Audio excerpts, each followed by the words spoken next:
Hi, everybody. Thanks for joining us this afternoon, or whatever time of day you're actually able to watch this. My name is Megan Cassell. I'm the Senior Director of Policy and Member Advocacy here at AAUW National. And my name is Kalina Meyerchek, pronouns she, her, and I'm Advocacy Manager at AAUW. And what we're going to do today is kind of walk you through how to be an effective advocate, because it is mid-July in DC, and what that means for us is August recess is coming. This is one of the best times to make your voice heard in a formal or informal way with your members of Congress. And it's such an incredibly impactful time of year. So one of the things as you're watching this that you can expect to get out of this conversation is some understanding about why this moment in time is so important, some tips and tactics about how you can make your voice heard. We're also going to share with you what resources we have to share with you so that you, your branch, your friends, your neighbors can be really effective advocates for education. Because one thing that AAUW knows is that when women and girls have access to education, we have the ability to thrive. We have the ability to lead, take control over our lives. And in order for that to happen, we need to have gender equity in education. Unfortunately, this is a promise that's still yet to be achieved. We have a long way to get there, and sometimes it feels like we take a couple steps back as we're going forward. But we hope that by joining us, listening to this presentation, by you taking action, that we can all start moving forward again together. So let me go back and share my screen and just really think about, why are we doing this? So as I'm reflecting on the August recess, what do we need to be doing? Sometimes it feels like the sky is falling every time we turn on the news. So I want to remind all of us to take a moment and really think through, why are we doing any of this? Why are we willing to step up, make our voices heard, be seen about what we stand for? And at AAUW, we have a vision of what education is, that we stand for public education and inclusive curriculum. We want women and girls to go into STEM fields and have those opportunities. We want people to have access to higher education and then be successful while they're there and complete the degrees that they get. And underpinning all of this is making sure that we have strengthened civil rights protections for all students at all levels.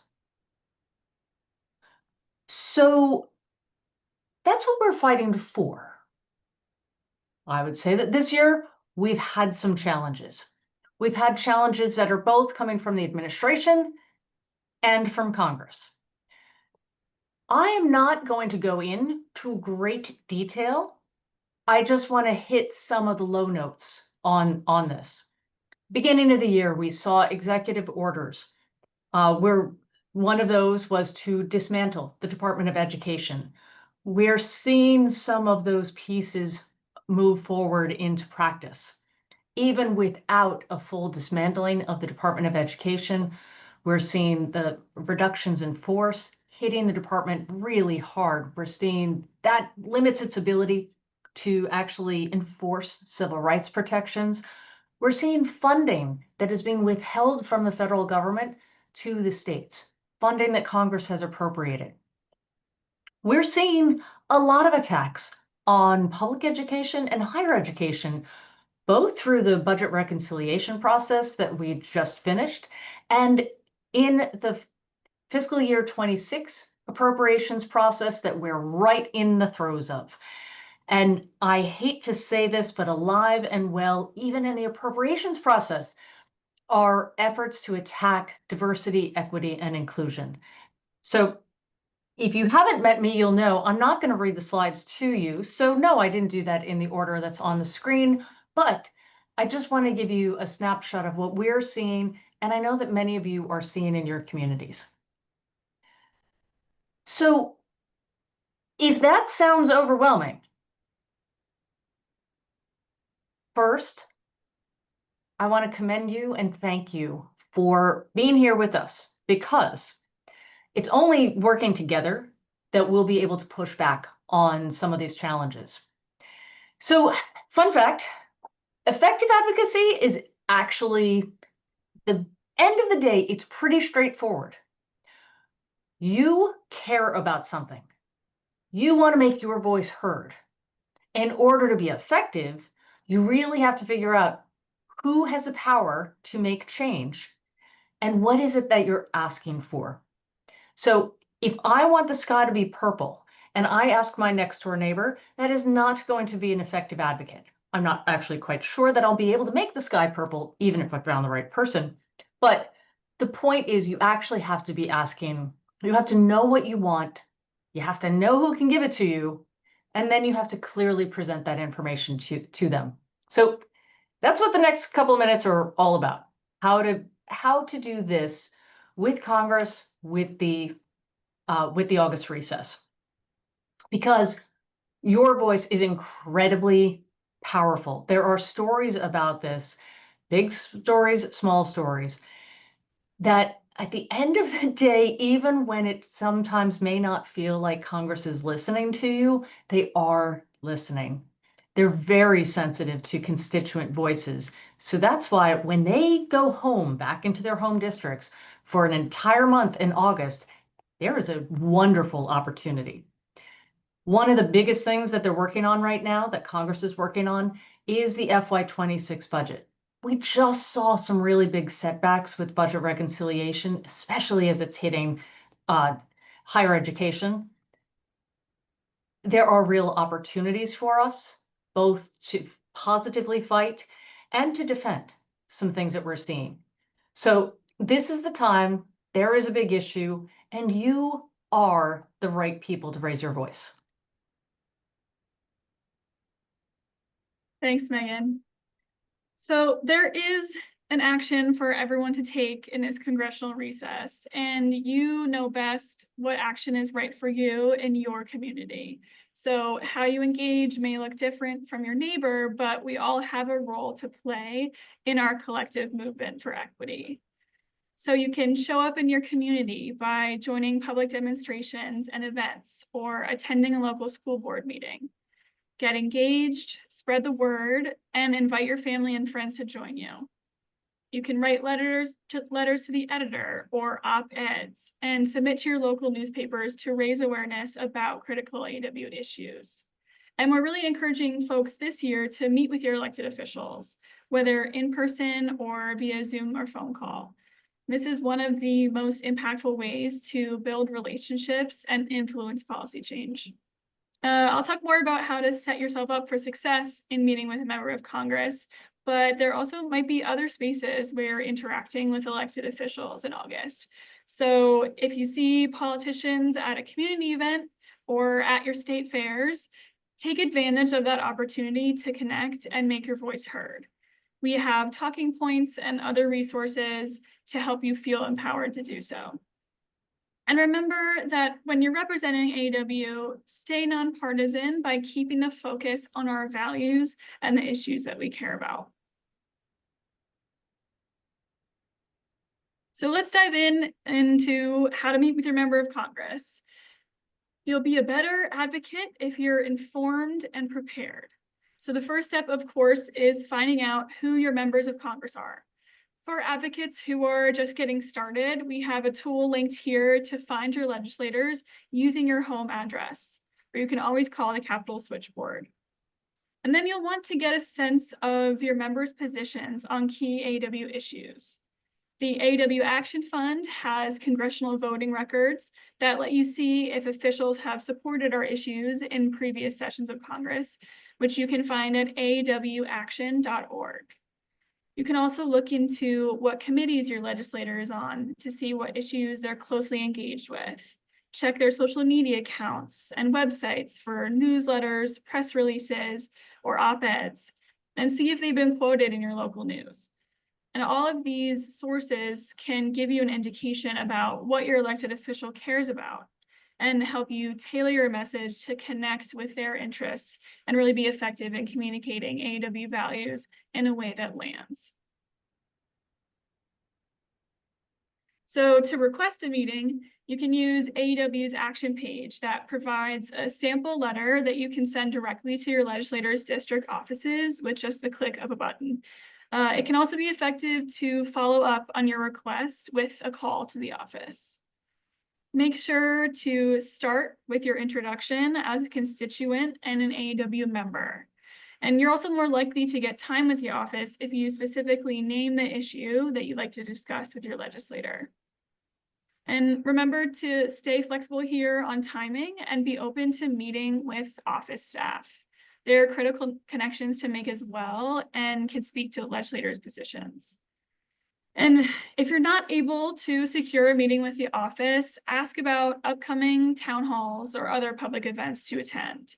I mentioned earlier a variety of opportunities for action during a recess, so if you aren't able to meet with the office, you can still be engaged and make your voice heard.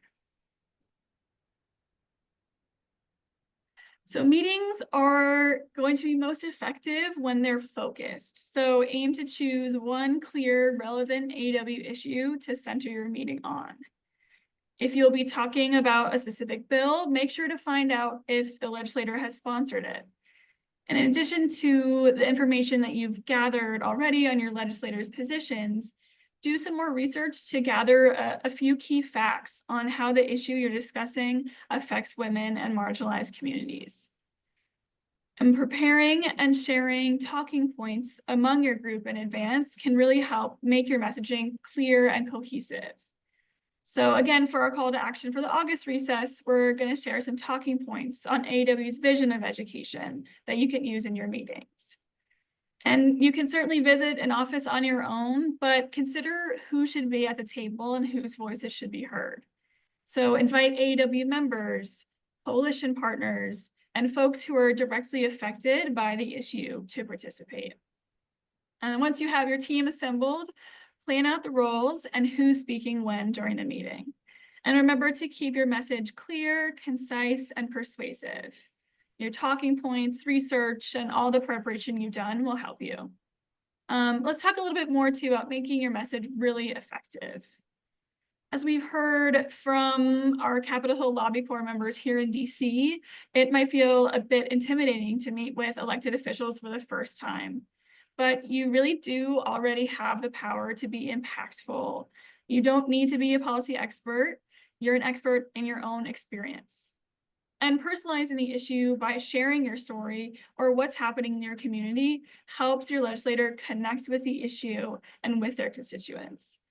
So maybe you've worked as an educator or a school administrator. Maybe you've learned from community members about their experiences in schools right now. Or maybe you want to share a story about what a family member's ability to learn in a safe, inclusive school environment has meant for them. We've heard from offices again and again that real stories are memorable. And if you do share a story, remember to couch it with some key facts and a clear ask of your legislator. And don't worry if you don't have a personal story to share. You can feel confident using AAW's talking points, and you can always make things real for lawmakers by spelling out what the impact could be on real people. So in AAW's advocacy, defending equity in education, we've continually uplifted the importance of access to affordable education and to a safe, inclusive learning environment for girls, women, and all students. So this can look like highlighting what public education funding means for a rural, low-income family, or what strong enforcement of anti-discrimination protections means for a parenting student earning a college degree. And I've just got to say, this picture always makes me smile. Think about bringing in other people. It doesn't always have to be so serious.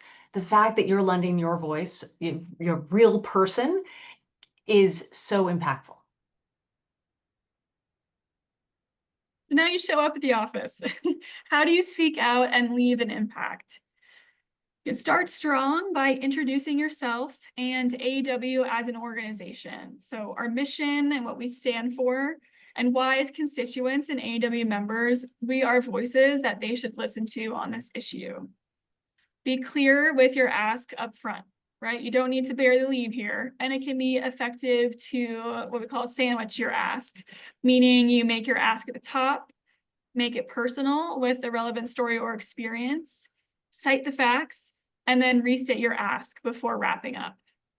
And importantly, the meeting isn't just about talking, right? It's really about listening actively. We want to be able to walk away with a shared understanding of how the office is thinking about this issue.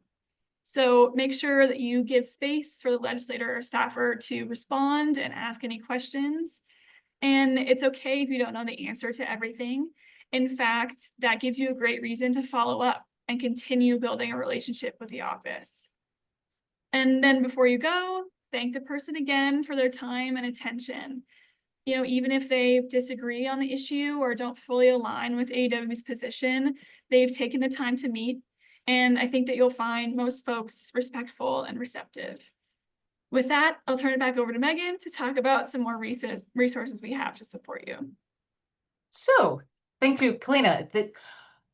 As we're talking about this, all of the photos we're showing are people just like you who have stepped up and put themselves out there, probably stepped outside of their comfort zone, and we're going to help you through it. If you forget everything that Colleen and I are saying right now, we got a handout for you. So we've got a handout on how to meet with your members of Congress. It really walks through the same steps that we're talking about right now. Just reminds you, if you do a couple of these things, you will feel really prepared. That's going to make a world of difference. We also have guidance on public demonstrations that those look different in each community. So we're not going to be prescriptive about how to show up or when to show up, but encourage you understand your community. So we want to encourage you to take the actions that are right for you where you live. So if you're looking for these resources, you can find all of them at aauw.org/act. And we'll be having recordings of trainings. We'll be sharing talking points. So we want to make sure that you feel equipped. So if you want to get to that page, aauw.org/act,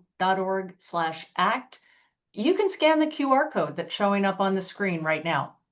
This will actually give you links directly to how to request the meeting with your member of Congress. You can either call up the switchboard or go to that page. We've got a pre-made letter for you to request your meeting. Just include what issue you want to talk about. A couple of reminders, thank you notes. Who doesn't like getting a thank you note? Members of Congress and their staff definitely like getting thank you notes. It continues that relationship. And I gotta say, reporting back, probably not quite the right words, but let us know you did it. Let us know that you were there. And you are actually helping us learn more, because you might find this hard to believe, but you will have a very different conversation with a member of Congress or their staff than they would with Kalina or I, because we're paid staffers. And if I show up to my Senate office as Megan Cassell with AAUW, that's one thing. If I show up as Megan Cassell from Alexandria, Virginia, that's a different thing. So during your meetings, during your visits, you may hear things about somebody's position. Share that with us. That's information that helps us. That's information that helps our coalition partners. And it just helps us be smarter and more effective together.